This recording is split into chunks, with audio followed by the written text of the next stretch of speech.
بسم الله الرحمن الرحيم.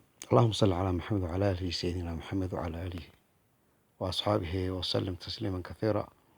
anigoo ah Mustafaa Cabdullaahi Warsame ahna gudoomiyaha xarunta aqoonta dhaqanka iyo sayniska ee Carre Edeg. waxaanu ka diganaa 8 maalmood oo xidhiidh roob oo falban oo inagu soo beegan laga bilaabo 23 bisha Abriil ilaa 30 bisha Abriil. waa 8 maalmood 23 bisha Abriil iyo 30 bisha Abriil.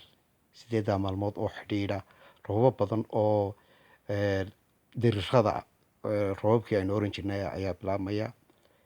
waqtiyada socdaalka gobolada iyo degmooyinka la iskaga kala gooshayo siiba gelinka dambe aad iyo aad ayaan uga diganaa. waxa kaloona ka diganaa goobaha buuraleyda iyo meelaha biyo mareenka dadka u dhow dad iyo xoolaba in la iskaga sii guuro.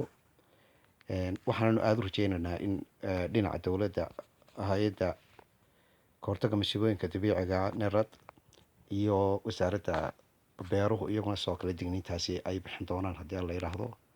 wixii faahfaahin intaasi dheer waxaad nagala soo xiriiri doontaan xarunta Carre Edeg ama telefoonka ah 414 528 1 414 528 1. wassalaamu calaykum waraxmatullahi wabarakaatu.